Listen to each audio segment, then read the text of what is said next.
Vidas transformadas. Que transforman vidas. Gente real. Que cuenta su historia para ti.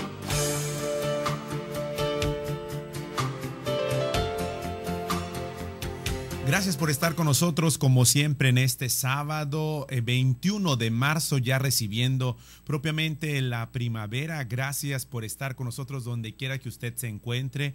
Que esa primavera de esta cuaresma, ya de esta próxima casi Semana Santa, fortalezca nuestra vida, y como siempre estamos en una cita con historias de carne y hueso, gente tocada por el Espíritu.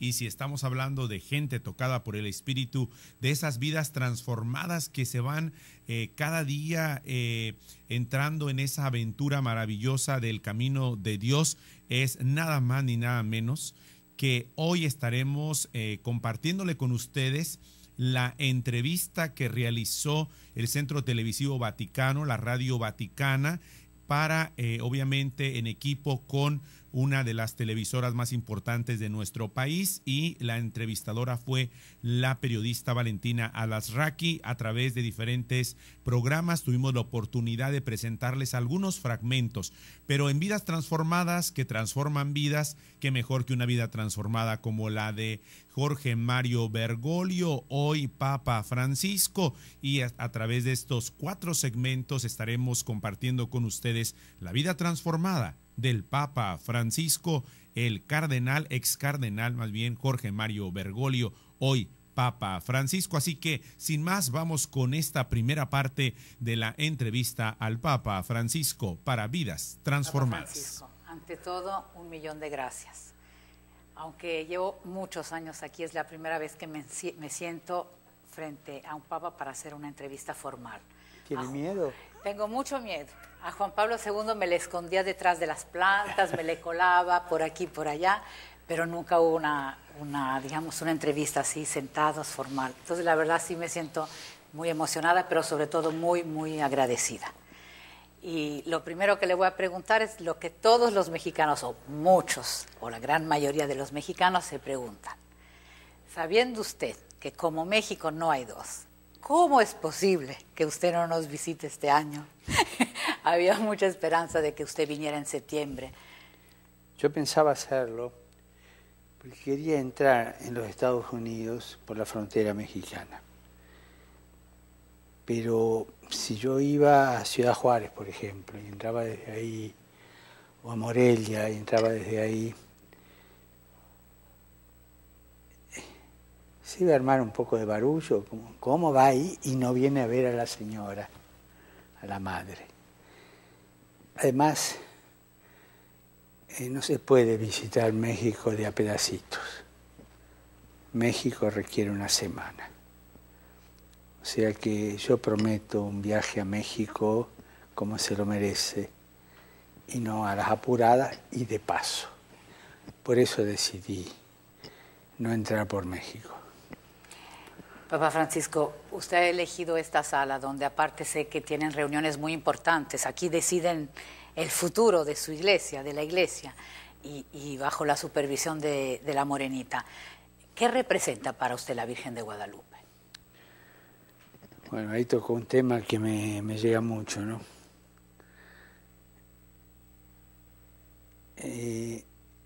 ¿Cómo se define el momento histórico de México cuando ella visita México y la herencia que deja, ¿no? 2 veces en el Nicampo Mopúa le dice a San Juan Diego: madre, yo soy la madre del Dios por quien se vive. Y después, cuando él ahí un poco está temeroso, ¿qué tenés miedo? ¿No estoy acaso yo que soy tu madre? O sea, es madre. Después nosotros le decimos reina, reinecita, él mismo le decía eso. Juan Diego, emperatriz de América, pero ella se define como madre. En un momento en que América renacía, y es la madre que nos trae la buena noticia a México. Es una madre que está esperando un chico. Y en ese momento trágico de la conquista, porque sabemos que ahí hubo todo, ella trae la salvación. Muestra que trae un chico. Pero ¿cómo lo muestra? ¿Cómo se muestra? Además de embarazada, se muestra mestiza. Eso es toda una profecía de nuestro mestizaje americano, una profecía de nuestra cultura. Por eso ella traspasa los límites de México y va mucho más allá y es la unidad del pueblo americano, porque es la madre. América no es huérfana, tiene una madre. Y una madre que nos trae a Jesús. O sea, la salvación que es Cristo viene por una mujer. Y quiso ella demostrarlo a través de su mestizaje, que lo traía a México de una manera especial. Y elige un hijo de esa cultura para manifestarse. No elige un chico español o un colonizador o una señora coqueta, no. Un simple hombre casado, humilde. O sea, para mí ella es madre mestiza, y me atrevo a decir otra cosa, es el principio de una cosa de la cual no hablamos mucho en América, que es el gatillaje de la santidad. O sea, en la colonización americana, en la conquista americana, hubo pecado a rolete. Se pecó mucho, pero también hubo muchos santos. Santos que los tenemos, sí, en Santa Rosa de Lima, nos acordamos. ¿Se acuerda del negrito San Martín de Porres? Ahora voy a canonizar, cuando vaya a los Estados Unidos, a este santo varón que evangelizó la California, Junípero Sierra, y que antes de ir a la misión de California fue precisamente a ella, a pedir la bendición, ¿no? O sea, ella de alguna manera abrió la puerta a esa corriente de santidad. Los santos mexicanos, los santos americanos, son muchos. O sea, para mí ella es todo esto que le dije, es madre, fuente de unidad cultural, puerta hacia la santidad, en medio de tanto pecado y tanta injusticia y tanta explotación y tanta muerte. Madre, ¿no? Entonces, eso es lo que yo cuando la veo. Francisco, en el avión volviendo de Filipinas, justamente usted lo recordaba, dijo que le hubiera gustado entrar a los Estados Unidos por la frontera con México, esa frontera tan significativa. Usted es hijo de migrantes, sus papás, digamos, eran italianos, viajaron a la Argentina, usted la trae en la sangre, lo que es eso. ¿Cuál sería el sentido de su presencia ahí, en esa frontera? Sí, a gente no solo de México, sino de Centroamérica, de Guatemala, que cruza todo México para buscar un futuro mejor. Hoy día la migración es fruto del malestar, en el sentido etimológico de la palabra, fruto del hambre de buscar nuevas fronteras. Lo mismo sucede en África con toda esa cruz al Mediterráneo de gente que viene de esos países que están pasando momentos difíciles, sea por el hambre, sea por las guerras, ¿no? Pero evidentemente que la migración hoy día está muy relacionada al hambre, a la falta de trabajo, a esta tiranía de un sistema económico que tiene al Dios dinero en el centro y no a la persona, ¿no? Y entonces se descarta gente. Entonces un país crea, sea de América, de África, donde sea, crea una situación económica impuesta, por supuesto, que descarta gente que va hacia otro lado a buscar trabajo o comida o bienestar, ¿no? O sea, la migración en este momento es muy doloroso el problema migratorio en el mundo, porque hay varias fronteras migratorias, ¿no? Me alegra que Europa esté revisando su política migratoria. Italia fue muy generosa, y quiero decirlo, ¿no? La síndico de Lampedusa se jugó entera a una costa de transformar esa isla de tierra de turismo en tierra de hospitalidad, ¿no? Con lo que supone de no ganar plata, ¿no? O sea, hay hechos heroicos, ¿no? Pero ahora, gracias a Dios, veo que Europa está repensando la situación. Volviendo a la migración allí, esa zona, además es una zona de mucha lucha, de problemas de narcotráfico, ¿no? Es decir, los Estados Unidos me decían, no quiero tirar estadística que después me creen un problema diplomático, pero me decían, y lo vi en una revista, creo que está entre los primeros consumidores de droga en el mundo. Y la frontera por la que entra la droga principal es la mexicana. Entonces, ahí también se sufre, ¿no? Morelia es, esa zona es una zona de mucho sufrimiento, donde también las organizaciones de traficantes de droga no se van con chiquitas, ¿no? Es decir, saben hacer sus trabajos de muerte, ¿no? Son mensajeros de muerte, sea por la droga o sea por limpiar, entre comillas, a aquellos que se oponen a la droga. Los 43 estudiantes de alguna manera están pidiendo que, no digo venganza, justicia, y que se los recuerde. Y por eso, y salgo al encuentro quizás de una curiosidad, quise hacer cardenal al arzobispo de Morelia, porque está en la sartén. O sea, un hombre que está en una zona muy caliente y es un testimonio de hombre cristiano, de gran sacerdote. Pero si después sobre los cardenales podemos volver después, te lo digo de paso. Usted como Papa latinoamericano, el primer Papa latinoamericano, ¿siente de alguna manera dentro de sí como una responsabilidad más de ser la voz de todas estas millones de personas que se ven en esta situación de tener que salir de sus países, atravesar fronteras, muros, sean en América, en Asia, en Europa, donde sea?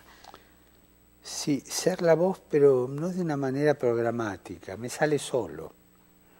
Me sale por la misma vivencia nuestra latinoamericana, ¿no?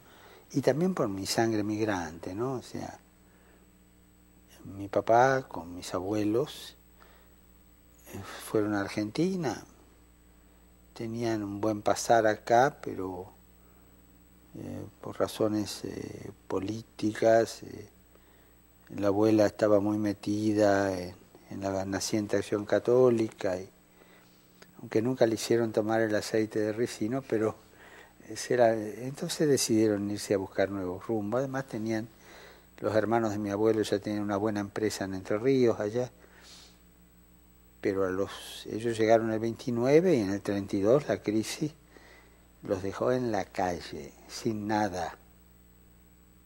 Y un cura le prestó 2.000 pesos, con lo cual compraron un almacén. Y mi papá, que era contador, hacía el reparto con la canasta. Esa gente que se ganó la vida, se rehizo la vida y volvieron a luchar por llevar adelante la familia. Eso a mí me dice mucho. Yo lo mamé en casa. Eso de ahí le viene toda esta sensibilidad y pienso tan grande que sí, tiene. y sí. Además en Argentina yo he visto situaciones difíciles de pobreza y de marginalidad, incluso de drogadicción, que son las que me mueven estas cosas, ¿no? Pero me salen naturales, no me salen ideológicamente. Por eso a veces soy un poco desprejuiciado y se me va la lengua, pero no importa. De eso hablaremos. Papa Francisco, usted sabe que usted se refirió a los 43 estudiantes. Ha sido un luto, digamos, una situación muy difícil por la que ha atravesado México. México es un gran pueblo, tiene valores, recursos para salir adelante de alguna manera. Pero yo creo que la Iglesia, los obispos con los que usted ha hablado, no dan recetas políticas, no dan recetas técnicas, pero dan esperanza o tratan de decir, bueno, aquí, como dijo cuando estuvo aquí justamente el cardenal de Morelia, me decía, todos somos responsables cuando hay algo que no funciona en un país, en una sociedad, cuando hay degradación, y todos tenemos que colaborar para que esa situación mejore. Yo creo que en este momento sería importante tener una palabra de aliento, de esperanza, de una invitación para que México realmente pueda superar momentos difíciles. No es el primer momento difícil que está pasando México O sea, engancho con la santidad, ¿no? O sea, México pasó momentos de persecución religiosa, donde engendró mártires. Yo pienso que a México el diablo lo castiga con mucha bronca por esto. Creo que el diablo no le perdona a México que ella haya mostrado ahí a su hijo. Una interpretación mía. O sea, México es privilegiado en el martirio por haber reconocido, defendido a su madre. Y esto lo sabe usted muy bien. Usted va a encontrar mexicanos católicos, no católicos, ateos, pero todos guadalupanos. Es decir, todos se sienten hijos. Hijo de la que trajo al Salvador, al que destruyó al demonio. O sea, lo de la santidad también está unido ahí. Yo creo que el diablo le pasó la boleta histórica a México, ¿no? Y por eso todas estas cosas. Usted ve que en la historia siempre ha aparecido focos de conflicto graves, ¿no? ¿Quién tiene la culpa? El gobierno. Esa es la solución, la respuesta más superficial. Siempre los gobiernos tienen la culpa. Sí, el gobierno. Todos tenemos de alguna manera la culpa, o al menos el no hacernos cargo del sufrimiento. Hay gente que está bien y quizás la muerte de estos chicos no le llegó, o le resbaló. Bueno, a mí no me tocó, gracias a Dios que no me tocó. Pero la mayoría del pueblo mexicano es solidario. Y eso es una de las virtudes que tienen ustedes, ¿no? Y creo que todos tienen que poner el hombro ahí para resolver esto de alguna manera, ¿no? Yo sé que es muy difícil denunciar a un narcotraficante, porque le va la vida a uno, es una especie de martirio, ¿no? Es duro, pero creo que todos, en situaciones así, sea en México o no en México, tenemos que poner el hombro. O sea, el echarle la culpa a un solo sector o a una sola persona, a un solo grupo, es infantil. Papa Francisco, usted envió un correo privado a un amigo de Argentina expresándole su preocupación acerca de la creciente difusión del narcotráfico en su propio país. Y utilizó el término, tratemos de evitar la mexicanización. Es normal, ese término, digamos, ha sido tomado, ha herido susceptibilidades, sensibilidades. El gobierno de México pensó que se trataba de una estigmatización del país o no reconocer los esfuerzos que está haciendo, que intenta hacer. La verdad es que, ¿qué pasó ahí? ¿Qué quiso decir usted, Sí, Papa Francisco? el chico me habló, este chico es un dirigente, un hombre que ha trabajado por la justicia social y trabaja mucho, amigo mío, viene de las izquierdas, del trotskismo, viene de ahí, es un hombre que encontró a Jesús y trabaja por la justicia social. Y él me contaba allí cómo habían logrado descubrir algunas redes de narcotráficos y eso, y que estaban luchando y que habían cerrado también una cadena de prostíbulos, porque él trabaja mucho en lo que es esclavización de personas, o sea, fábricas esclavas con migrantes donde le sacan el pasaporte y los tienen de esclavo ahí, prostitución, droga, adicción, etc. Y entonces me dice, con esto esperemos no llegar a la mexicanización de Argentina. Así me ponía, ¿no?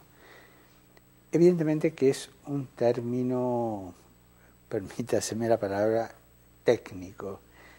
No tiene nada que ver con la dignidad de México.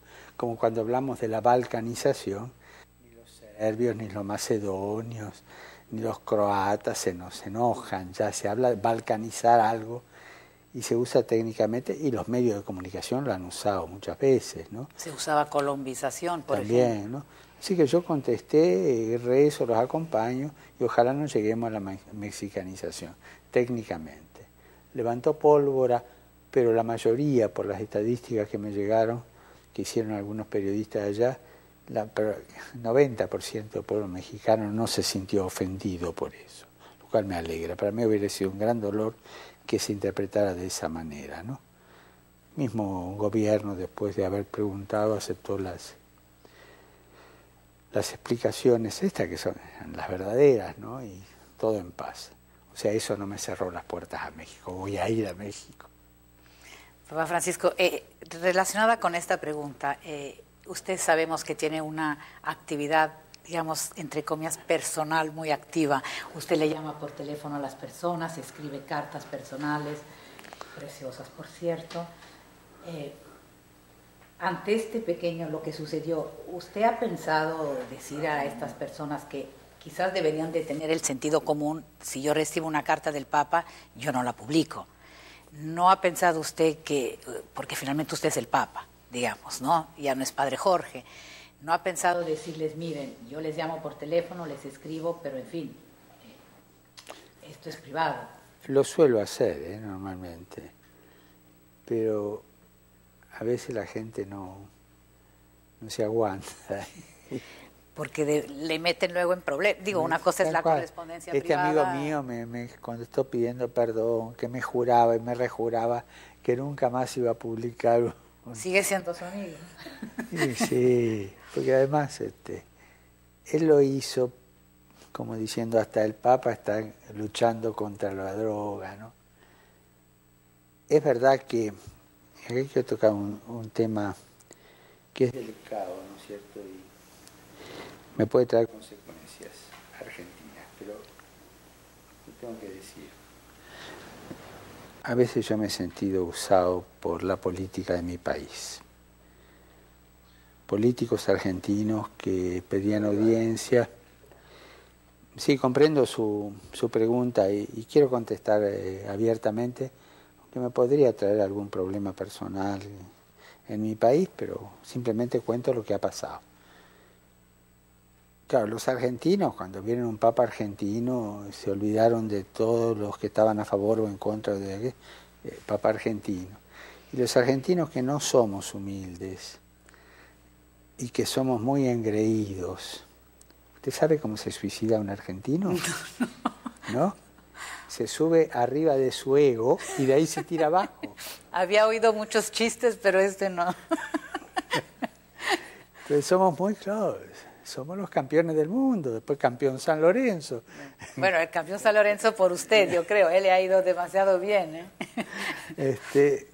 y nos agrandamos con facilidad, realmente somos en eso muy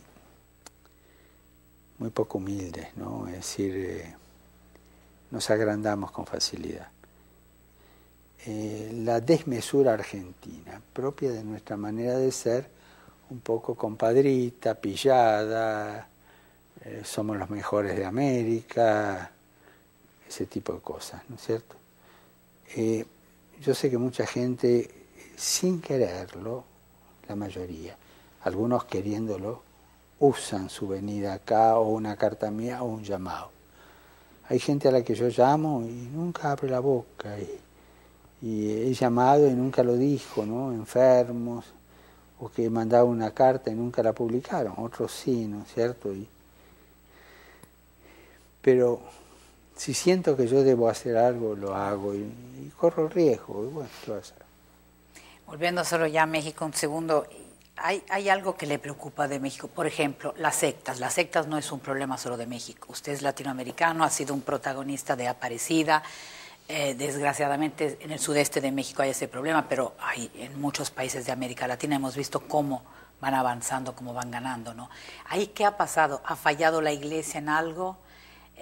¿Cómo se retoma esas personas que... ¿Por qué? ¿Por qué dejaron a la iglesia? ¿Se fueron hacia la secta? ¿Ofrecen algo diferente, más concreto? ¿Usted cómo lo ve? Algo general. Una cosa que los movimientos evangélicos, digo, después voy a distinguir entre sectas o no. Hablamos de todos los movimientos evangélicos, sean sectas o no.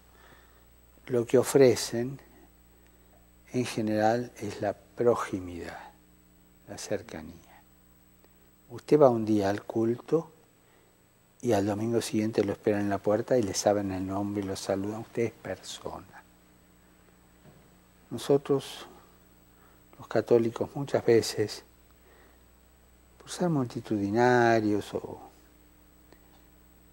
pero sobre todo por un defecto muy grande que tenemos en América Latina, que es el clericalismo, ponemos distancia.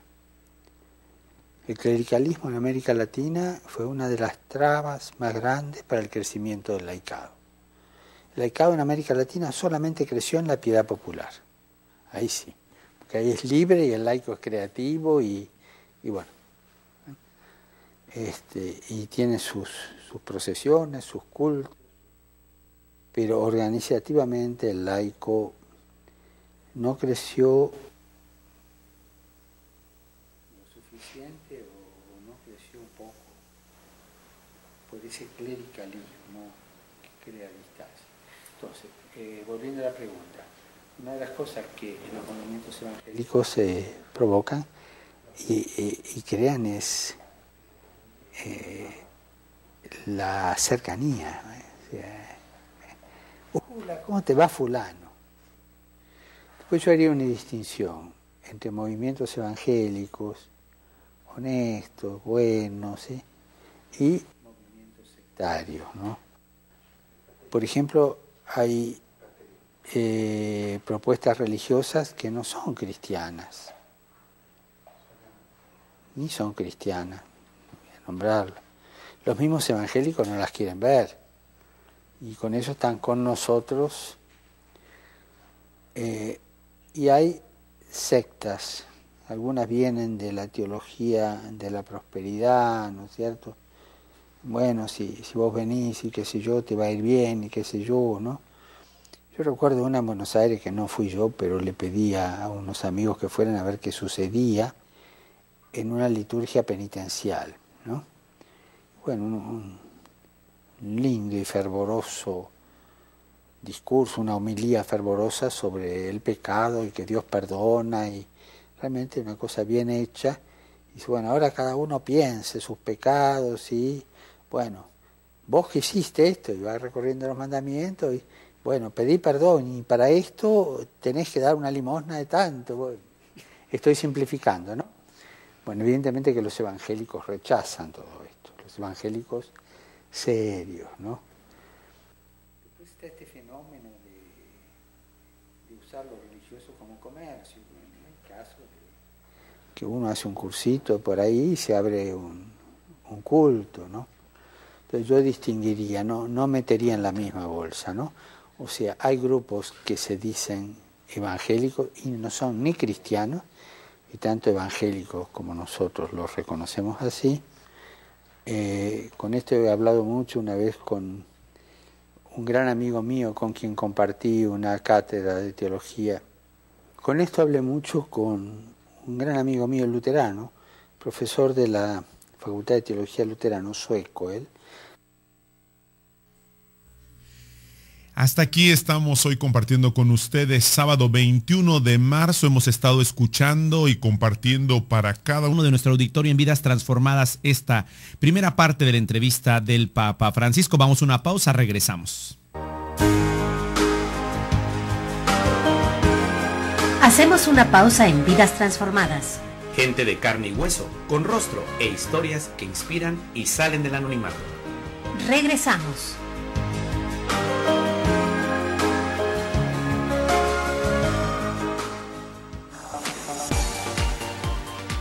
chocolate de Montaner. Está riquísimo. Con relleno de caramelo y almendras. Y solo cuesta $1. Tenemos cientos de chocolates y buscamos personas comprometidas con el Evangelio que nos ayuden a distribuirlos. ¿Te animas? Yo quiero uno. Llámanos a cabina 608-3652 o al celular 664-399-2170. Coinonía Radio te necesita. Está riquísimo. No dejes de probarlo. Sé un amigo Coinonía desde casa. Necesitamos de tu colaboración. Paso 1. Consigue tu alcancía. Paso 2. Ponla en un lugar especial en casa. Puede ser cerca de tu altar para no olvidar que tu ayuda es por la evangelización a través de los medios de comunicación. Paso 3. Deposita diariamente 3 pesos 50 centavos. Paso 4. Una vez cumplido el mes, llámanos 622-8962. Nosotros nos encargamos del resto. Sé un amigo Coinonía desde casa. Coinonía Radio, levantando la voz para evangelizar.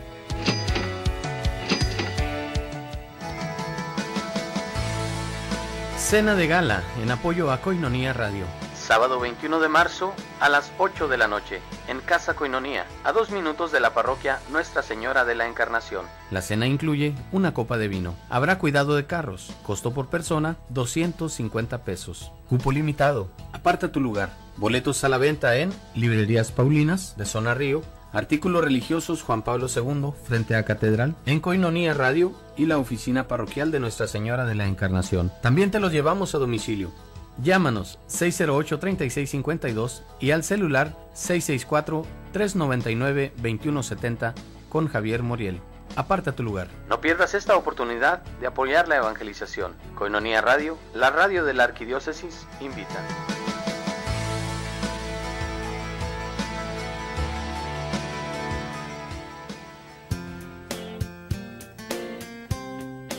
Misa por la vida, bendición a embarazadas y sus bebés por nacer, y oración también por quienes desean concebir. Todos los 25 de cada mes te esperamos en la Parroquia Inmaculada Concepción, calle Segunda entre H e I, zona centro, en punto de las 10 de la mañana. Infórmate al 688-0029 o al celular 664-119-4243. Invita el CAM, Centro de Ayuda para la Mujer, y el Comité Nacional Provida. Si quieres la paz, defiende la vida. Te esperamos en las misas por la vida. Recuerda, todos los días 25 de cada mes.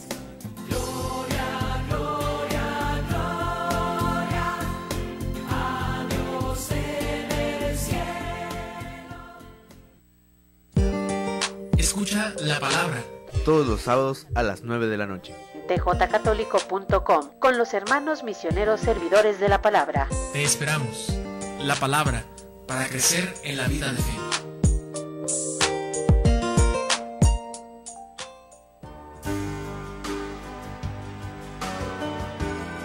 Continuamos en Vidas Transformadas. Lecciones que se tejen en el día a día con dramas y gozos que encienden la fe.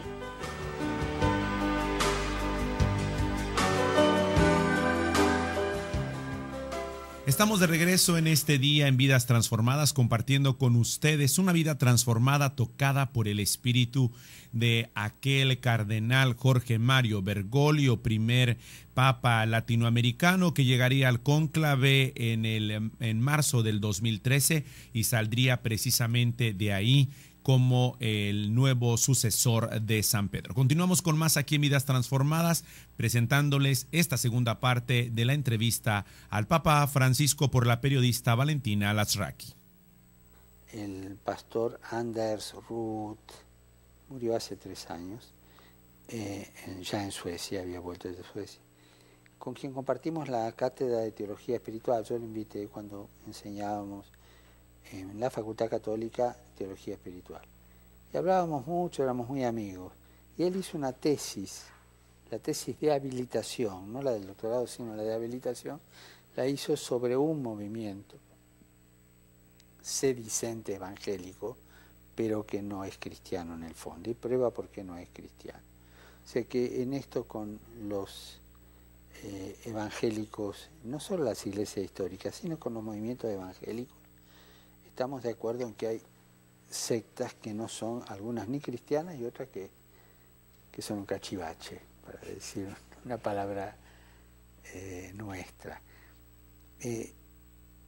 Además, quisiera también hacer una distinción entre una palabra equívoca, sobre una palabra equívoca, el pentecostalismo. Hay pentecostales que más bien se asimilan a estos grupos que en el fondo no son cristianos, y hay pentecostales que trabajan con nosotros, y tenemos reuniones juntas con el movimiento de renovación por el Espíritu católico, o sea que la cosa es hay que ir caso por caso o saber dividir, no podemos embolsar a todos, ¿no es cierto? Igual. Bueno, vuelvo a la pregunta, ¿por qué? Y porque le dan esa cercanía. Después el anuncio de la palabra. ¿Ves? En nuestras homilías, me contaba un sacerdote romano que fue a visitar a sus padres que viven en un país cerca de Roma. Y el papá le dijo un día, che, ¿sabes? Estoy contento porque con mis amigos encontramos una iglesia donde dicen misa sin homilía.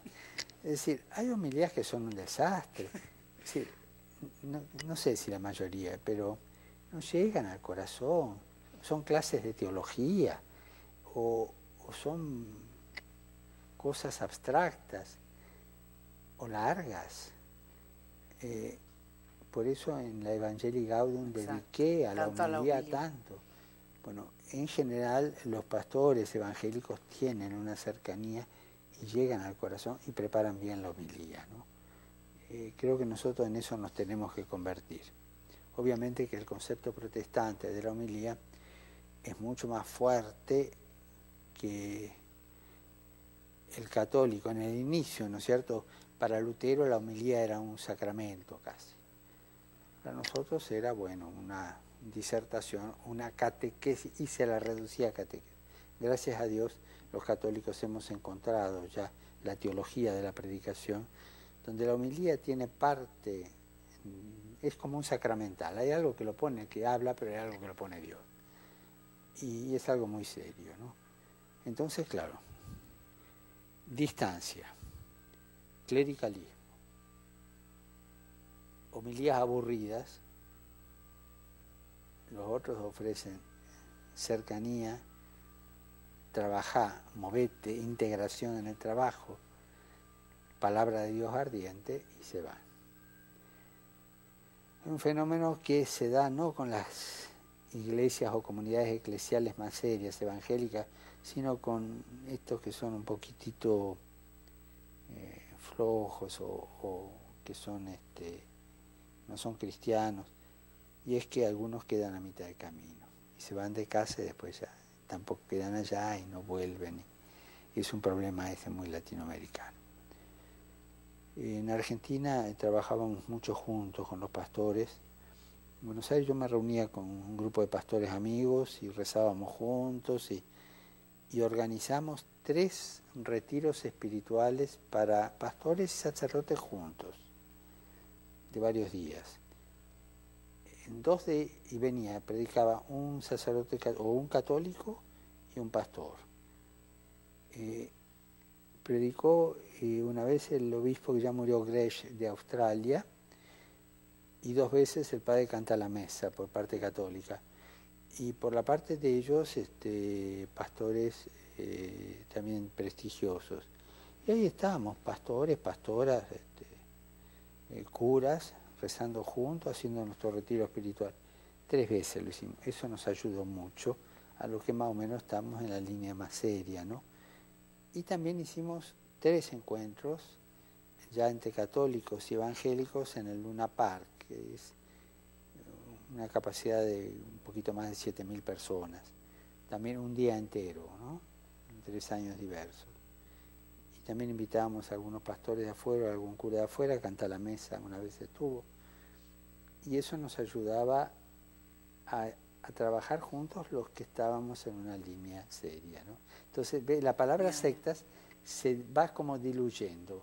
Me detuve mucho en esto por justicia, para no hacer una injusticia a hermanos evangélicos que trabajan bien.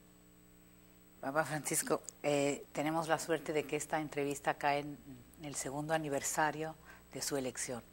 De esa noche inolvidable cuando usted nos sorprendió a todos con su buonasera. Los cardenales me han venido a pescar hasta el fin del mundo. Y bueno, y ese gesto de pedir la bendición. Digo, a mí se me enchina todavía la piel de recuerdo porque fue un momento muy fuerte. Muchos no le atinamos a que usted sería el Papa, porque nos fuimos un poco, la verdad le digo, porque pues decían que a lo mejor después de la renuncia del Papa Benedicto querían a un Papa joven, sabíamos que usted lo del Vaticano no era, como le dije yo una vez en el avión santo de su devoción, que no le gustaba tanto venir por acá, que venía lo mínimo posible. Entonces, bueno, yo la verdad pensé que a lo mejor usted diría que no. A ver, ¿qué pasó ese día cuando se dio cuenta usted lo ha contado un poco, ¿no? Se dio cuenta de que ya, el nombre era ese y que usted saldría como Papa. La cosa fue muy sencilla, yo me vine con una valijita chica porque hice el cálculo, el Papa no va nunca a asumir en Semana Santa, por lo tanto yo me puedo venir tranquilamente y estar el Domingo de Ramos en Buenos Aires. Dejé preparada la homilía del Domingo de Ramos sobre mi escritorio y me vine con lo necesario para esos días, aunque pensaba que podía ser un conclave muy corto, ¿no? De todas maneras, me preparé hasta lo más posible por si fuera largo, de tal manera que tenía el boleto de vuelta, lo podía cambiar o adelantar, ¿no? Pero tenía asegurado ese, ¿no? Además no estaba en ninguna lista de papables, gracias a Dios, pero ni se me pasó por la cabeza. Esto quiero ser sincero para evitar cuentos y eso. En las apuestas de Londres creo que estaba en el número 42 o 46. Un conocido mío, por simpatía, apostó. Y le fue muy bien. Pero le tengo que recordar que fue una monja mexicana la que tuvo una gran intuición, porque usted el sábado antes de la elección comió en casa de su amigo el cardenal Lozano Barragán y la madre Estela le dijo, que eminencia, si lo hacen Papa, usted nos invita a comer allá arriba, ¿eh? Entonces, la madre Estela me dijo eso. La madre Estela le dijo eso. Pero lo tomé como un chiste. No, yo sé. Y bueno, y así empezó el conclave. Los periodistas decían que a lo más yo era un kingmaker, que bueno, un elector, un gran elector que indicaría a alguno. Y estuve en paz. Empezó la primera votación martes a la noche, segunda miércoles a la mañana, tercera miércoles antes del almuerzo. Y el fenómeno de las votaciones ahí siempre, no solo en el conclave, en estos grupos, es un fenómeno interesante. Hay candidatos ya fuertes, pero hay mucha gente que no sabe dónde dar el voto. Entonces elige 6, 7, que son los votos depósito. Entonces yo deposito el voto en usted y cuando veo ya quién va, se lo doy. O sea, son como una provisoriedad. Eso es general en las votaciones de grupos grandes, ¿no es cierto? O sea, sí, yo tenía algunos votos, pero depósito.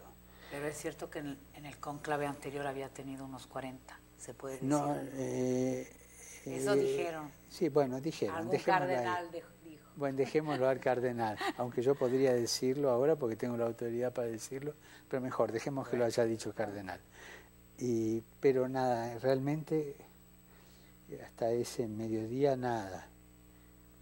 Y después pasó algo, no sé, en el almuerzo yo vi algún signo raro, pero me pregunta por la salud, esas cosas. Bien.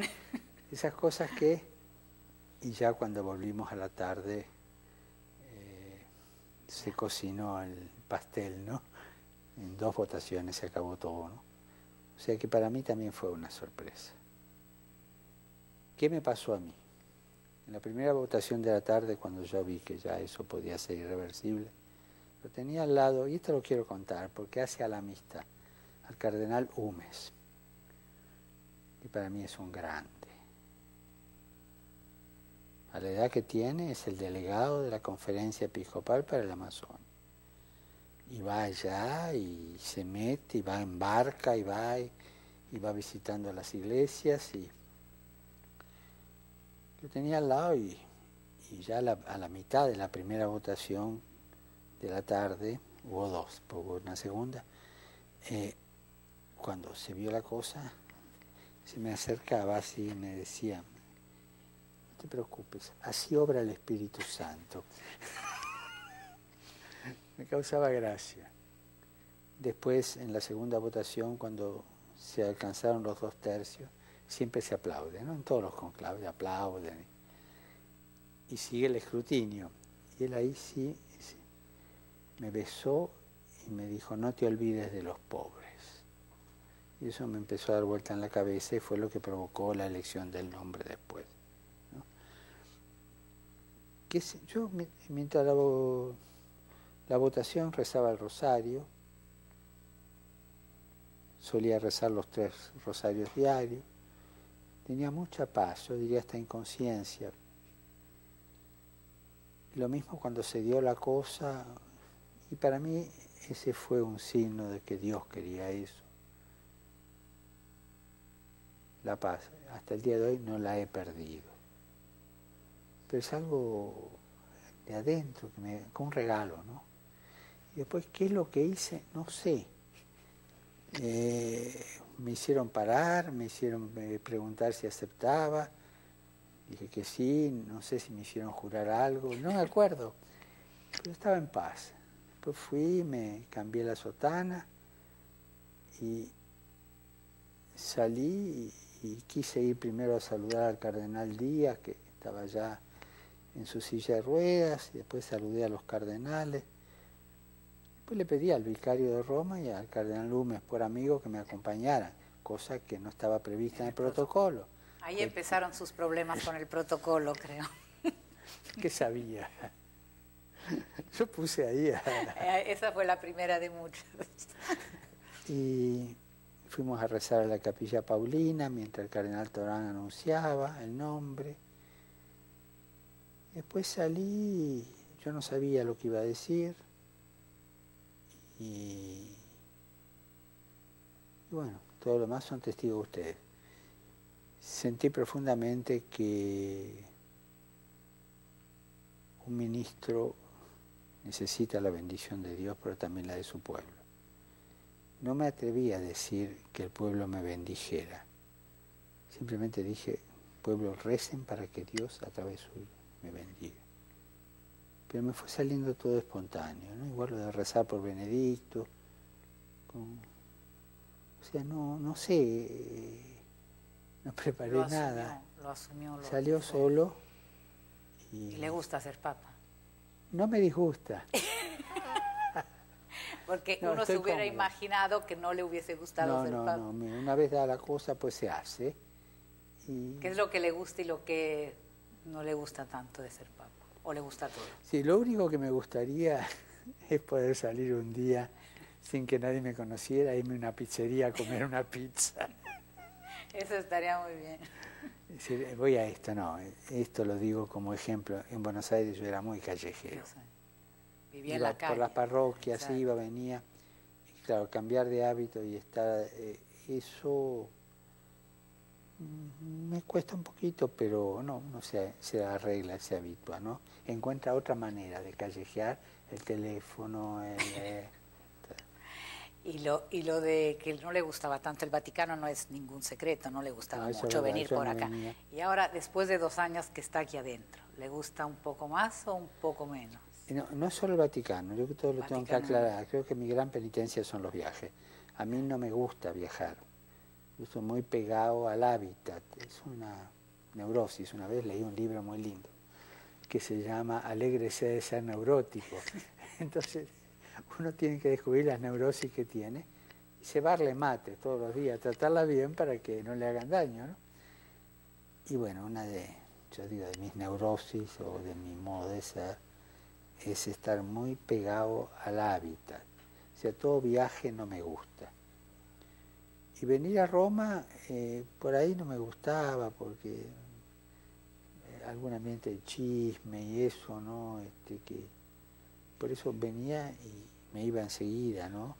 Benedicto asumió al mediodía y a la tarde yo ya estaba arriba del avión, ¿no? Es decir, digo, ahora no me disgusta, acá hay gente muy buena. El hecho de vivir acá me ayuda mucho. ¿Le gusta estar aquí en Santa Marta? Es simplemente porque hay gente. Yo allá solo no hubiera soportado. No porque sea lujoso, como algunos dicen por pobreza, no es lujoso. El apartamento no es lujoso, es grande. Pero esa soledad no la hubiera tolerado.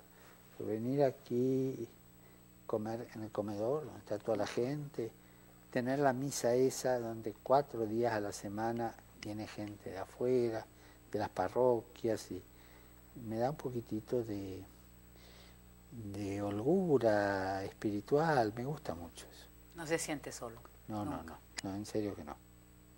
Papa Francisco, hay algo que nos preocupa un poco, porque ha habido varias ocasiones en los vuelos, que es donde nosotros tenemos la oportunidad de hablar con usted, que usted dice, bueno, en 2 o 3 años vuelvo a la casa del Padre, luego viene alguien que está organizando una feria, un congreso, de aquí a 5 años, a 10, y usted dice, bueno, les deseo lo mejor, pero yo no estaré ahí, cosas por el estilo.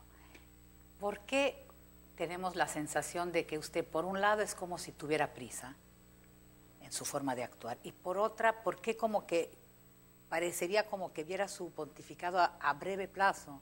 Su edad es su edad, pero quiero decir, con lo largo que se vive hoy, son pocos años en realidad, no es relativo.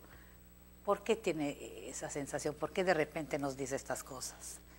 Yo tengo la sensación que mi pontificado va a ser breve. 4 o 5 años, no sé, o 2, 3, o en 2 ya pasaron. Es como una sensación un poco vaga.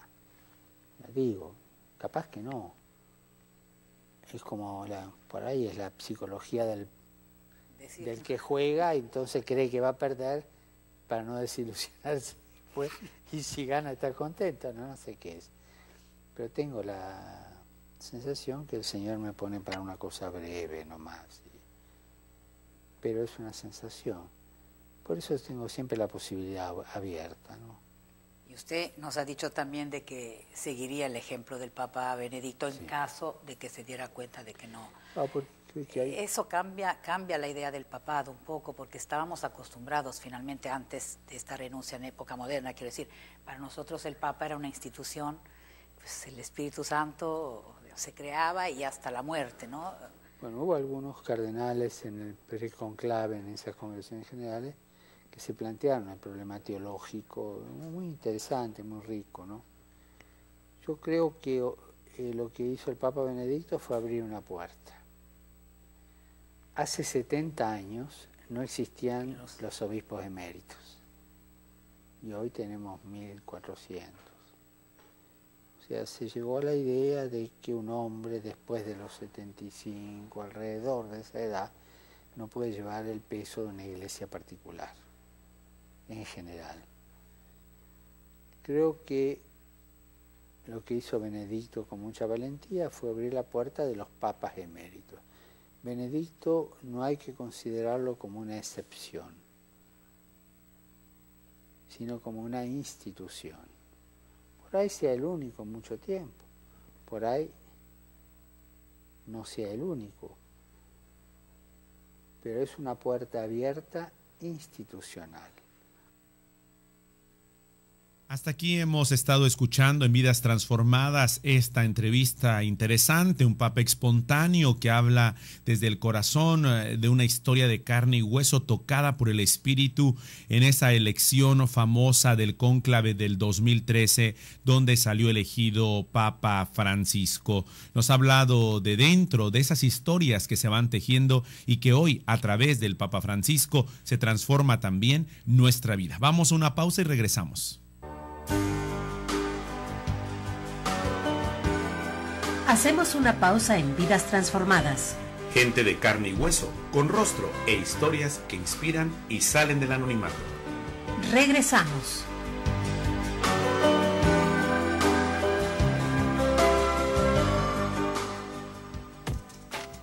Estás escuchando Koinonia Media. No le cambies, enseguida volvemos.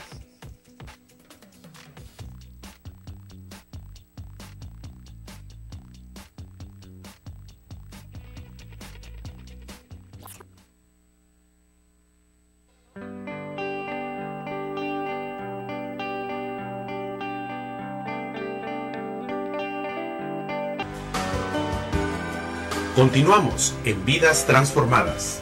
Lecciones que se tejen en el día a día con dramas y gozos que encienden la fe.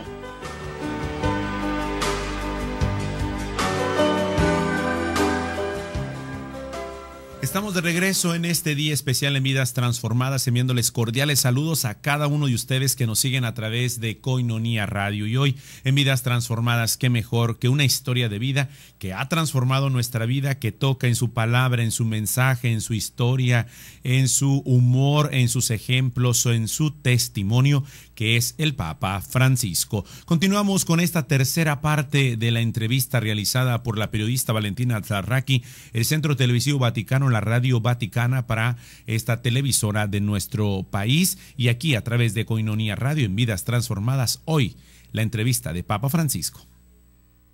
Pues el Espíritu Santo se creaba y hasta la muerte, ¿no? Bueno, hubo algunos cardenales en el preconclave, en esas congregaciones generales, que se plantearon el problema teológico, muy interesante, muy rico, ¿no?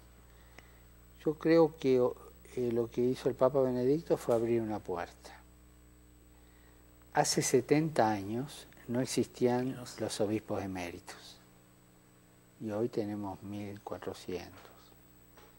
O sea, se llegó a la idea de que un hombre después de los 75, alrededor de esa edad, no puede llevar el peso de una iglesia particular, en general.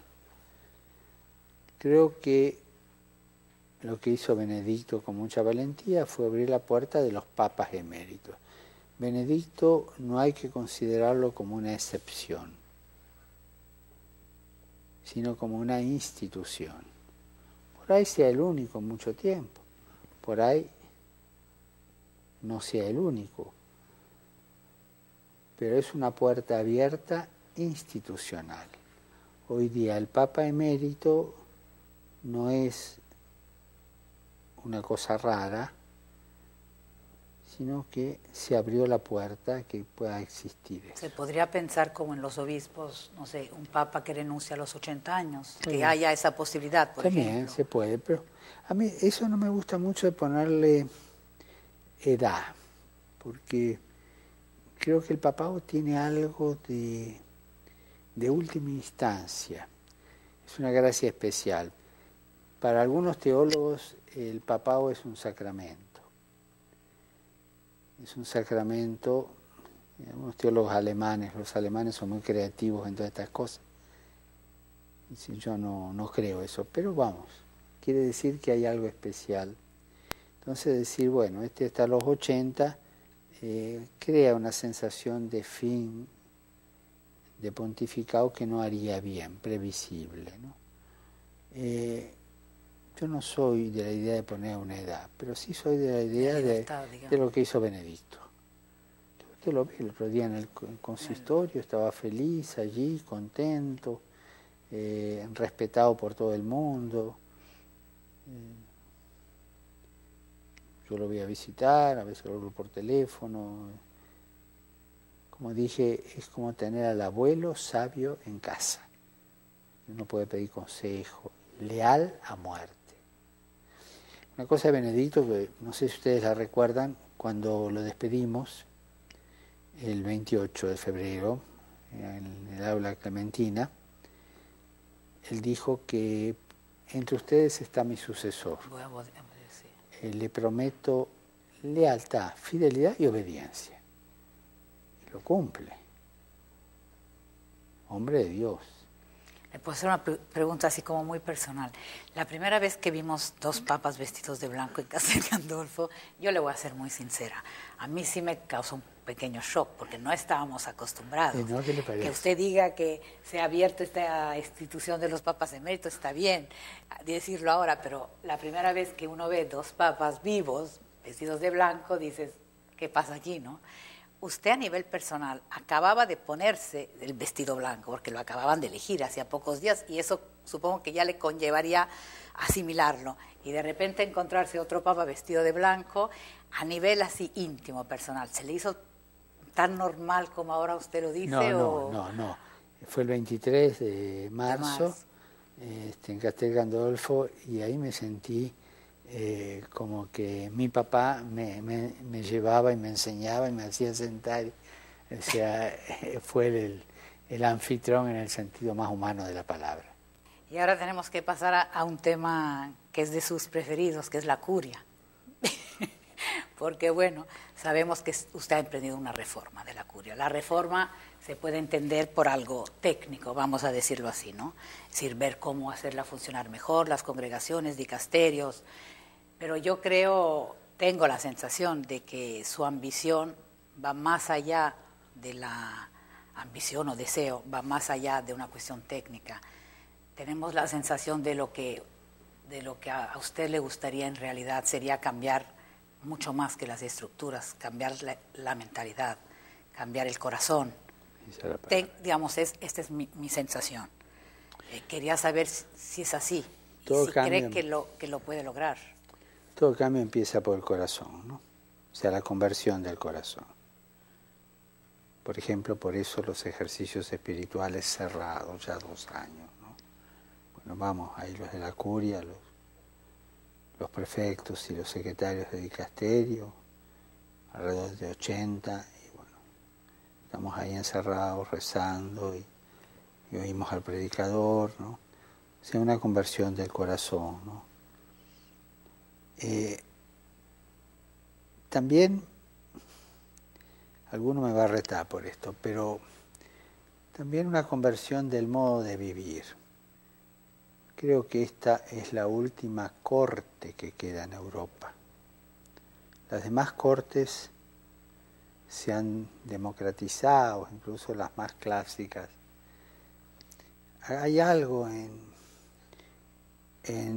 la corte pontificia que mantiene mucho una tradición un poco atávica, ¿no? Y no lo digo peyorativamente, como una cultura. Y esto hay que cambiar, o sea, tiene que dejar lo que pueda tener de corte todavía y ser un grupo de trabajo al servicio de la Iglesia, al servicio de los obispos. Evidentemente que eso indica una conversión personal. Que acá adentro hubo problemas, pues usted lo sabe mejor que yo. Cuando se publicaron todo el problema de los documentos del Batilix y un juicio al asistente de cámara, no son cosas chiquitas, ¿no? Que se habla de problemas morales graves, bueno, tenemos uno preso todavía por cuestiones económicas y algún escandalete moral por otro lado, ¿no? O sea, eso se sabe y es público. Sanear un poco esto, la conversión, empezando por el Papa, ¿no es cierto?, que es el que primero que tiene que convertirse, ¿no? Ir cambiando continuamente según lo que Dios le va pidiendo, ¿no? Si yo trato de hacerlo, pero no siempre me sale bien. Pero la acentuación de los símbolos que usted ha querido, ¿no? Porque se ve que usted quiere esos símbolos, es decir, él no solo por lo del palacio, que ya hemos dicho no es por lujoso, pero vestir de una cierta manera, el coche de una cierta forma, llevar su portafolio. Es decir, hay quienes dicen, bueno, son símbolos, no es que porque tenga estos símbolos él sea mejor que otro, que a lo mejor iba vestido de otra manera o que se subía al coche que antes era el coche habitual de los papas. ¿Me entienden lo que quiero decir? Pero esta acentuación, por su parte, de alguna manera es como recordar todos los días a todo el mundo aquí adentro que se puede vivir de otra manera. Sí, no es del todo consciente. Por ejemplo, cuando después de la elección bajé, había ya un ascensor con varios cardenales y decían, no, usted tiene que ir solo. Y decía, no, yo voy con ellos. Y cuando llegué abajo había un auto esperando, que era el auto para eso, ¿no? Que se usaba en esas ocasiones. Dije, no, yo voy en el bus con ellos, pero me salen solo esas cosas, ¿no es cierto? No es que pretenda, trato de ser yo como me gusta, y a veces por ahí exagero en alguna cosa que puede ofender a alguien, no sé, en eso me tengo que cuidar. Pero los símbolos, el modo de ser, el auto. Al Mercedes, no, yo no puedo ir a un Mercedes, un BMW no puedo. Está, bueno, ahora este Focus, o no sé cómo se llama, es el que uso, es una utilitaria más o menos al alcance de un empleado bancario, bueno, entonces estaría bien, ¿no? La sencillez en eso creo que es verdad, ¿no? Lo que usted le dijo a la curia en diciembre, yo la verdad en 40 años nunca había oído tantas enfermedades juntas, 15 términos, que yo dije, el Papa pasó aquí 2 años haciendo una lista de 15, una por una, términos fuertes, Papa Francisco. Eso entonces, lo quiero aclarar, ¿no? Está tan enferma la curia, usted habló de gente que se siente inmortal, petrificados en el alma, gente que piensa solo en sus intereses, en centros de poder, en fin. Una imagen fuerte. Eran los suyos y a los suyos uno les habla con cierta franqueza. Es como un papá que le habla a sus hijos, ¿no? Pero claro, fue público, digamos. Quiero explicarlo esto. Claro, quedaron las 15. Después en el último consistorio un cardenal puso una más, la 16, que estuvo muy bien, muy piola estuvo. ¿Cuál fue? ¿Se puede saber? Sí, los que no tienen la valentía de criticar, pero de frente. De frente. Dice, hay que criticar, y si el Papa no estoy de acuerdo, voy a decírselo. Está linda, ¿no? Si no está en esa valentía. Es decir, el marco de lo que dije es, estamos a fin de año, hagamos un examen de conciencia. Y a mi juicio, las tentaciones o las enfermedades, usé como sinónimo, más propias de la curia son estas dos, son estas. Y se me ocurrió, por ejemplo, una que nadie se detuvo, y para mí es la principal, es el olvido del primer amor. O sea, cuando uno se transforma en un buen empleado y se olvida de que tiene una misión de intimidad con Jesucristo, que es el primer amor, ¿no es cierto? Si fui recorriendo las tentaciones que yo tuve, sea como arzobispo, porque se dan en medios clericales, o que he visto en otros que pueden tener. Y las llamé tentaciones o malatíes, ¿no? Enfermedades. Al terminar, se me acercó un cardenal pícaro, poco menor que yo, no mucho, y me dijo, escúcheme, santidad, ¿qué tengo que hacer ahora? ¿Ir a confesarme o ir a la farmacia? Es decir, es un examen de conciencia, y lo quise hacer así plástico, ¿no? Quizás nos gustó el estilo, no era muy tradicional, de un mensaje de fin de año, pero bueno, termina el año, hagamos un examen de conciencia. Y lo dije claro, 2 veces, lo dije para ir a confesarnos. Porque yo quiero que acá todo el mundo se confiese. Y lo hacemos, ¿no? Creo que en eso son fieles, ¿no? Pero confesiones reales, concretas, ¿no? Y pidamos perdón a Jesús de las cosas que hacemos mal, o que ofendemos a otros, o que somos injustos, ¿no? Fue un examen de conciencia que usé como sinónimo tentación o enfermedad. Pero no es que la curia esté cayéndose a pedazos de todas estas complicaciones de enfermedades. ¿Y usted siente resistencia dentro de la curia? Porque Siempre tenemos como la sensación de que fuera usted es muy, muy querido, muy amado. Yo hablo mucho en la calle porque es mi trabajo también, y son las personas en la calle que a veces tienen esa sabiduría, ¿no?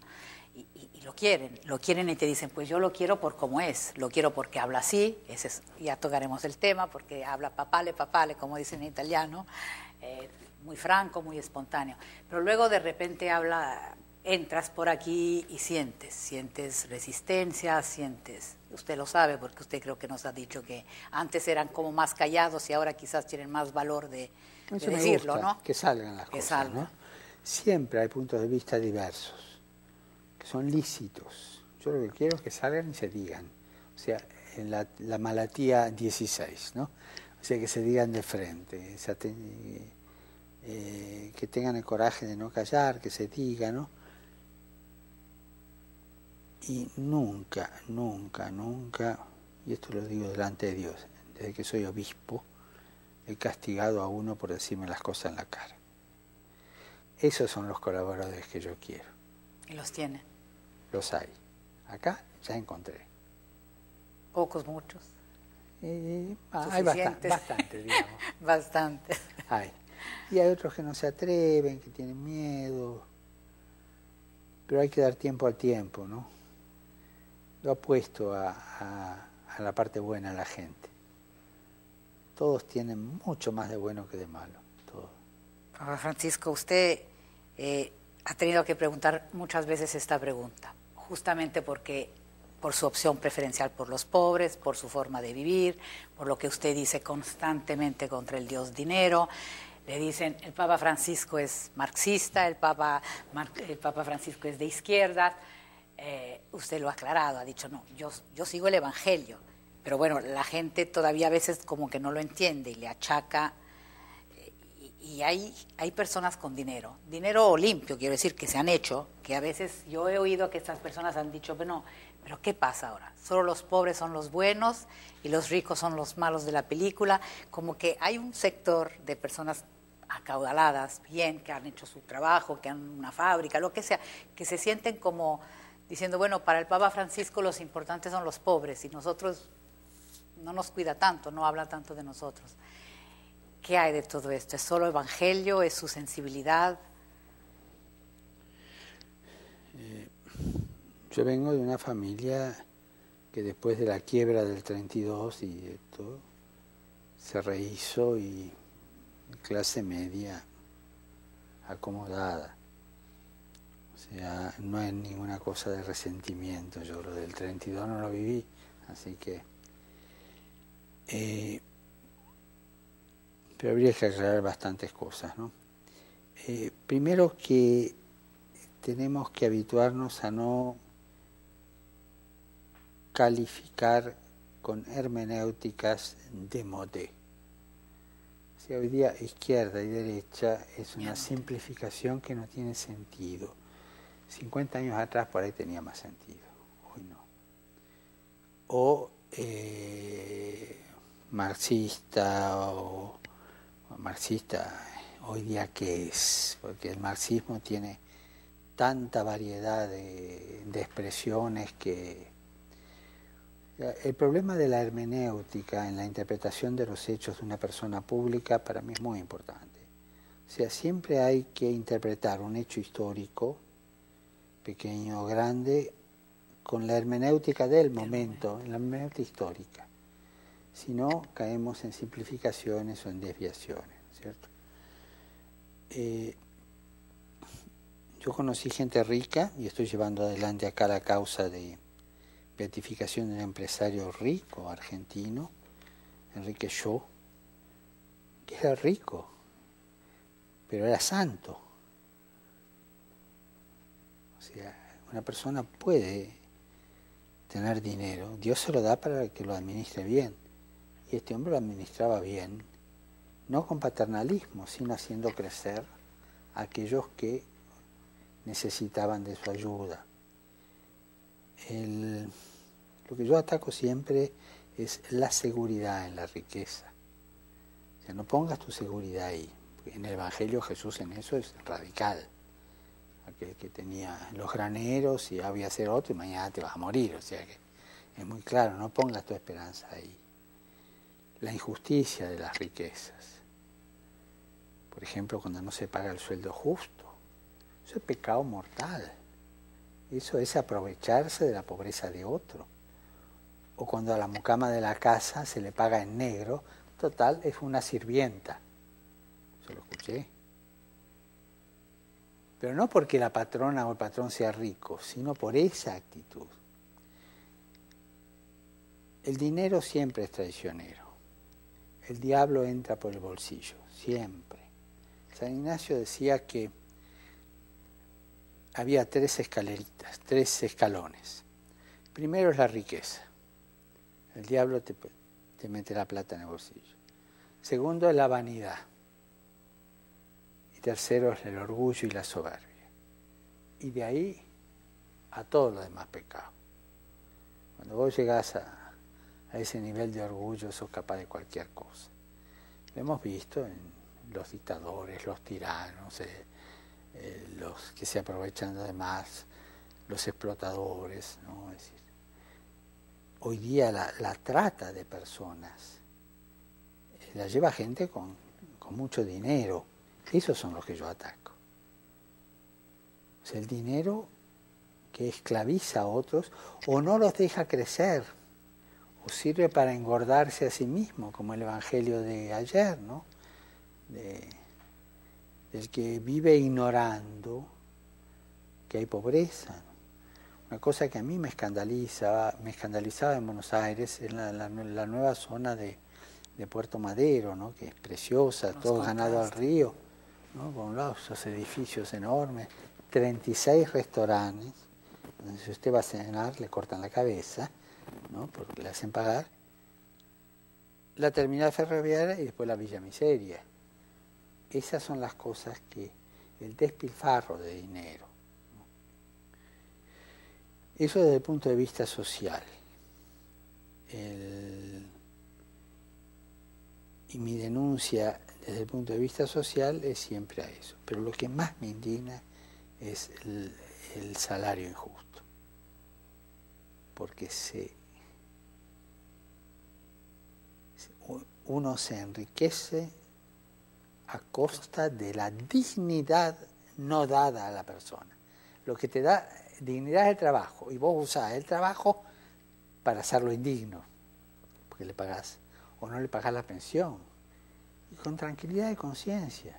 Hoy día, no pagar lo justo, no pagar la pensión, no pagar la tredicesima, no sé cómo se llama el aguinaldo aquí. La tredicesima. La tredicesima. Es pecado, es pecado.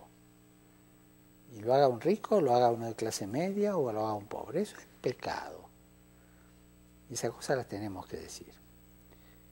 El diablo, como repito, se mete en nuestra vida metiéndonos plata en el bolsillo. No lo digo yo lo repito, pero los padres de la iglesia al dinero lo llamaban la caca del diablo. O sea que es los tercos del diablo, ¿no?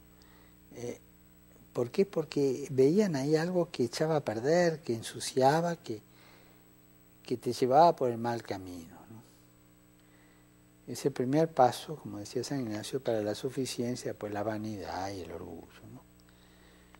Bueno, esa es como una visión sociológica. Uno es comunista porque piensa así, no, paso a un segundo paso. Los pobres están en el centro del Evangelio. Cuando Jesús se presenta, toma las palabras de Isaías, yo fui enviado para evangelizar a los pobres.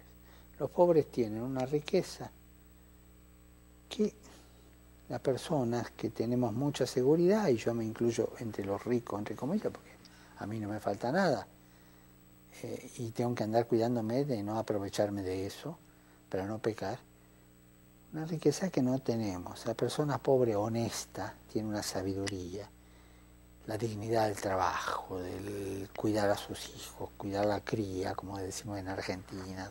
Eso es algo tan lindo, como una dignidad.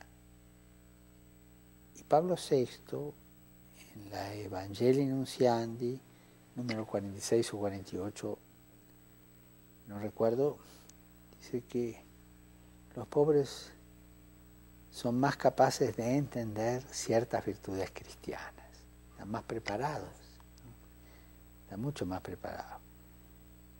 Y la pobreza está al centro del Evangelio. La bandera de la pobreza es evangélica. La robaron los marxistas porque nosotros no la usábamos. La teníamos en el museo y la robaron y la usaron ellos. Pero vayamos al fin del 800, con la crisis italiana. En el norte de Italia, la cantidad de santos que trabajaron con los pobres. Don Bosco a la cabeza. O sea que buscaron salidas para promover, tercer paso, la promoción social.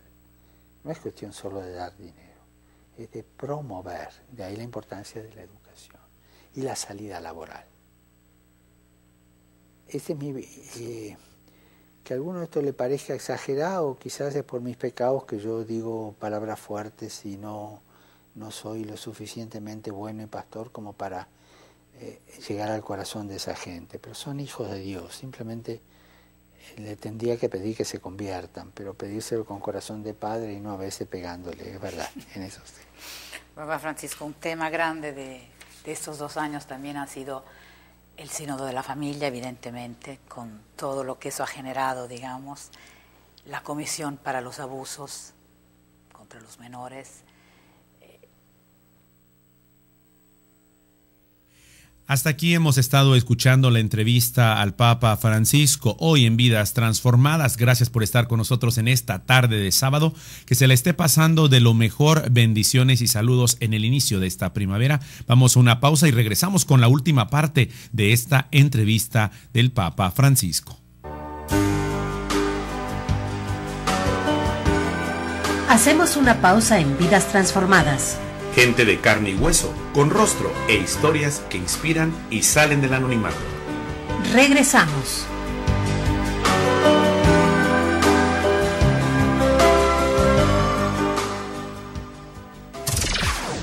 Hoy la entrevista larga, como hemos ido escuchando, de Papa Francisco. Y bueno, vamos ya con la última parte de esta entrevista. Gracias por estar con nosotros y siga disfrutando en este sábado, inicio de la primavera, y qué mejor acompañados del testimonio del Papa Francisco.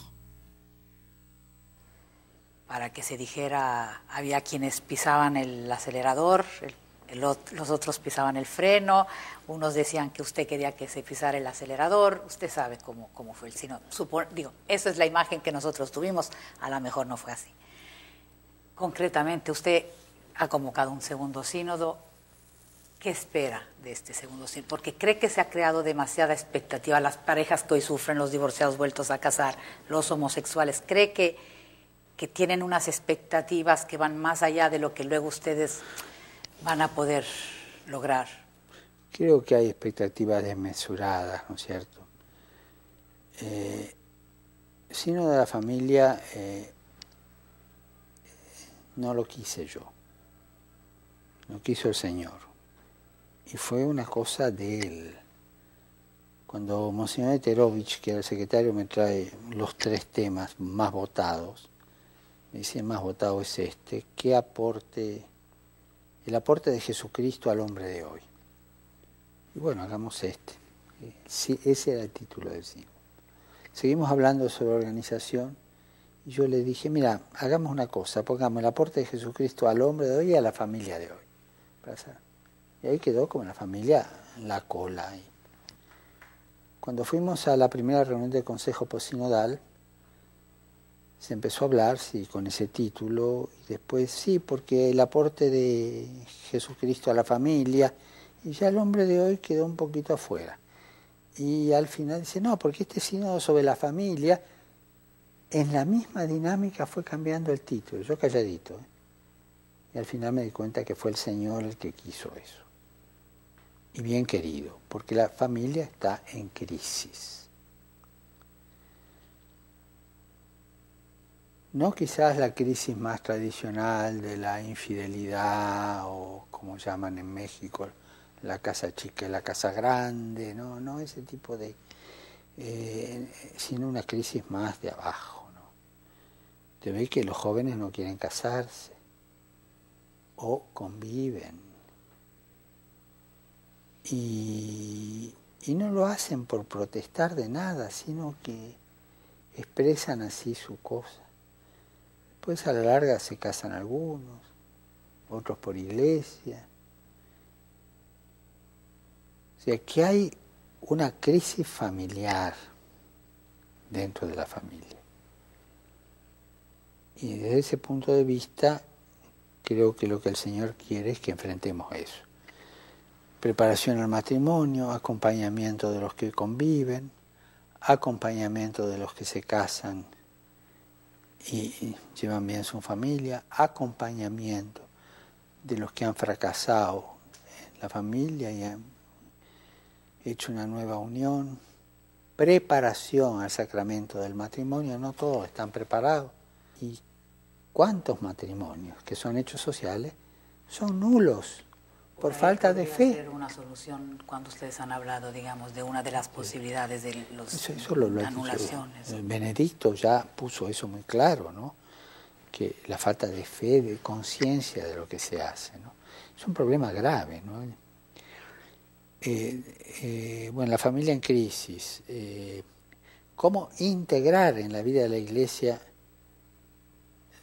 las familias, las replay, ¿no? Es decir, segunda unión, que a veces resultan fenómenos, la mayoría, bueno, una familia, que eso fue un fracaso, bueno, ¿cómo reintegrar, ¿no?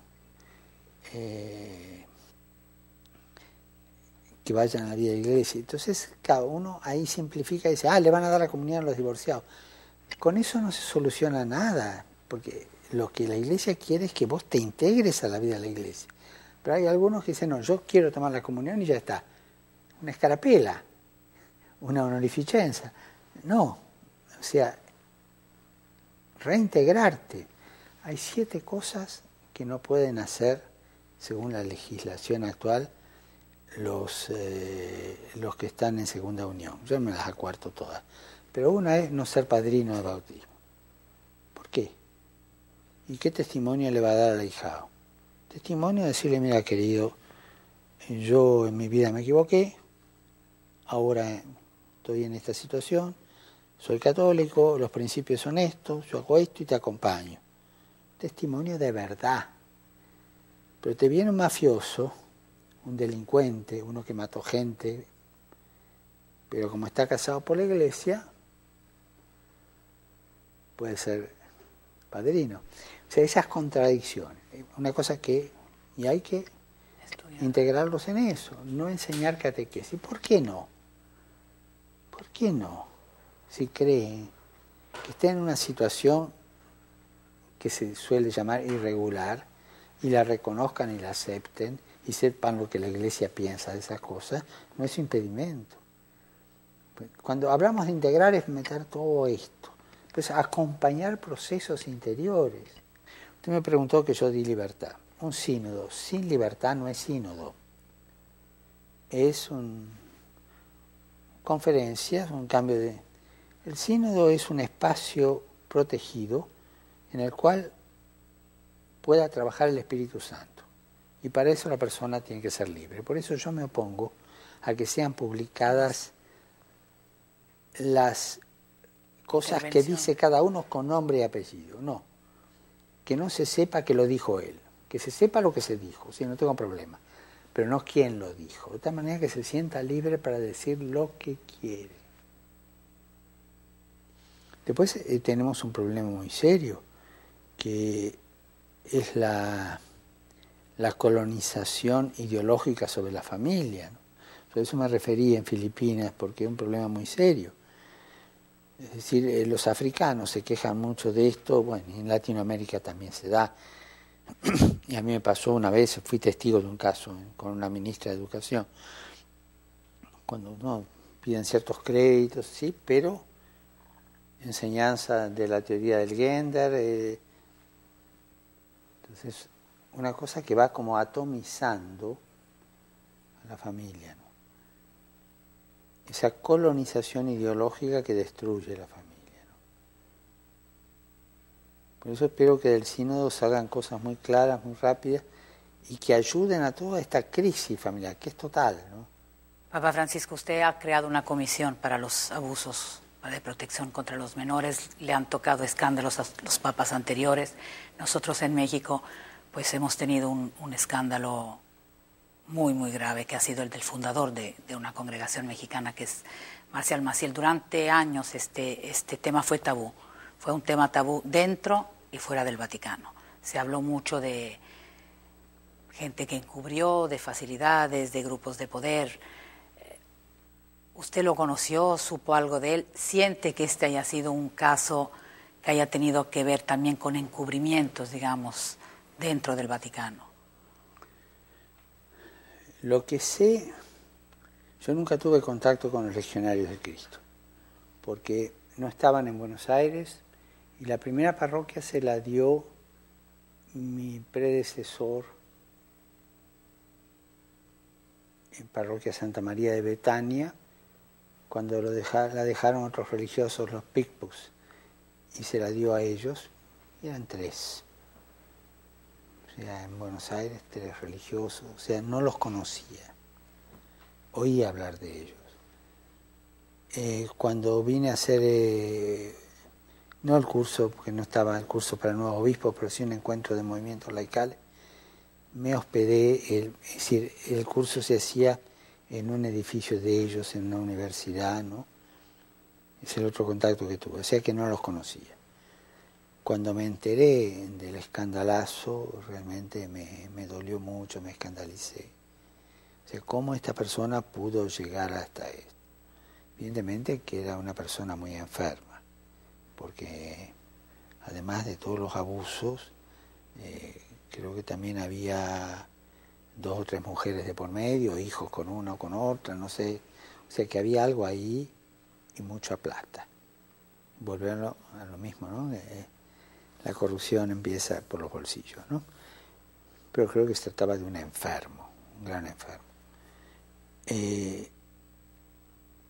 Acá, cuando se tomó conciencia de la cosa, se empezó a actuar fuerte. En el entonces, Cardenal Ratzinger llevó la cosa adelante, y la llevó, y la llevó, y la llevó, y el Papa San Juan Pablo II le dio luz verde para llevarla, o sea, él dio luz verde, y cuando le hicieron Papa ya actuó, porque estaba maduro el proceso. Pero quiero dejar muy claro que el entonces Cardenal Ratzinger y San Juan Pablo II eran conscientes y dijeron adelante, uno en la investigación y el otro dando luz verde. Segundo, hubo encubrimiento. Uno puede presumir que sí, aunque siempre en justicia hay que presumir la inocencia, pero sería raro que no tuviera algún padrinito por ahí, medio engañado, medio que sospechara y no supiera. Bueno, eso yo no lo he investigado.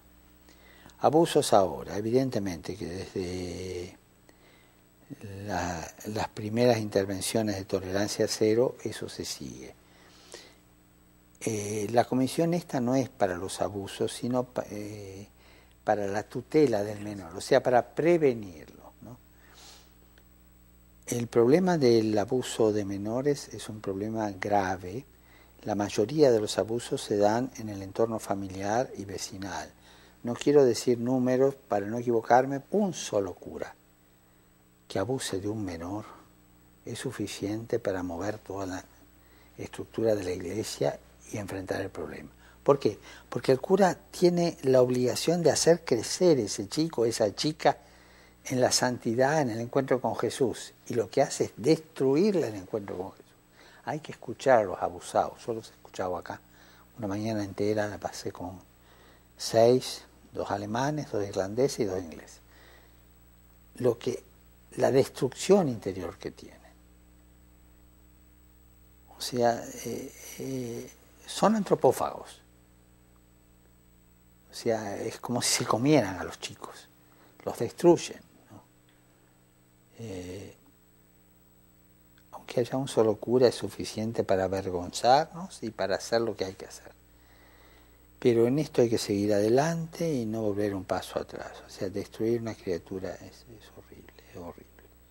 Y en eso yo agradezco tanto al Papa Benedicto, que tuvo esa valentía de decirlo en público, y a Juan Pablo II, que tuvo la valentía de abrir luz verde en el caso de los legionarios, ¿no? Papa Francisco, usted ha sido muy generoso con su tiempo. Yo no sé si ya quedarían muchas preguntas, pero supongo que usted ya se tenga que Muchas gracias por estarnos sintonizando y bueno, hasta aquí de verdad es un honor y además nos llena de emoción de estas 2 horas que hemos estado escuchando al Papa Francisco en su testimonio, en esta entrevista cálida, de corazón, de apertura, de pasión de el que fuera el cardenal Jorge Mario Bergoglio, de su vida, de su perspectiva, de esa vida transformada que transforma vidas. Gracias por habernos acompañado como siempre en la cita de Vidas Transformadas. Soy el Padre Israel Ángeles y agradezco a cada uno de ustedes y a todos los que han hecho posible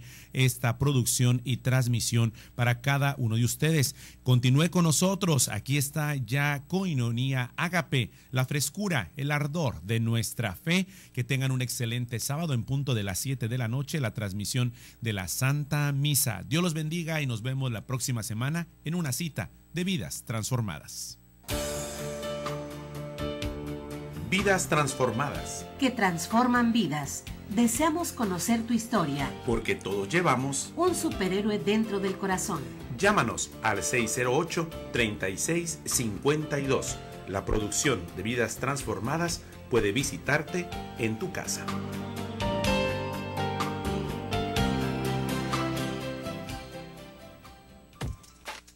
Estás escuchando